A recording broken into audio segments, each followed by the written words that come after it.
Hi everyone, my name is Mariana Ruckert and I'm a postdoctoral researcher in the Lichiotis lab at the University of Michigan.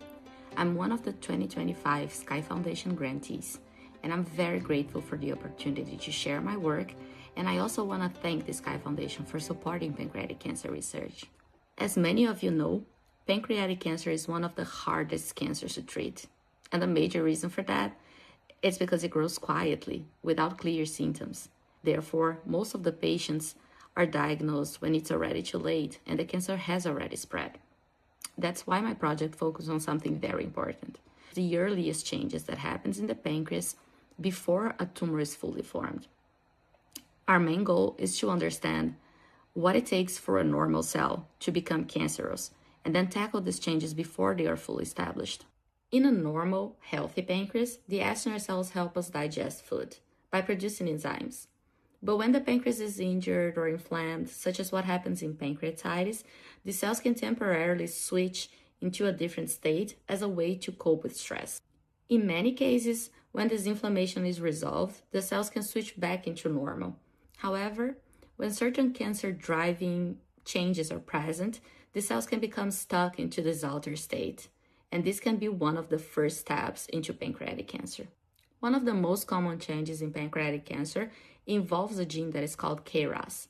You can think of KRAS as like a growth factor that is stuck in a permanently on state, pushing cells towards cancer. We're trying to understand how KRAS affects internal cells structures, especially the mitochondria, which is where the cells produce energy. However, the mitochondria are not just important because they produce energy. Changes in their shape and activity might help the cells cope with stress and keep progressing towards cancer. Other studies have already shown that these changes are essential for pancreatic cancer to progress, but we believe that they might also be essential for disease initiation. To better understand this, we're approaching this in two ways. First, we have assembled a set of FDA-approved drugs and will test if any of these drugs can stop these harmful changes in pancreatic cells. Using existing drugs is exciting because it can shorten the path between discovery and the real-world impact. Second, we built a mouse model that recreates these early steps in living tissue so we can track how metabolism changes over time in the pancreas while the process of the disease begins.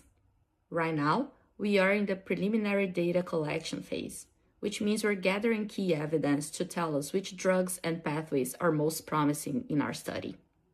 With the Sky Foundation support, we're excited to move this work forward and bring us closer to strategies that can help us prevent pancreatic cancer before it takes hold.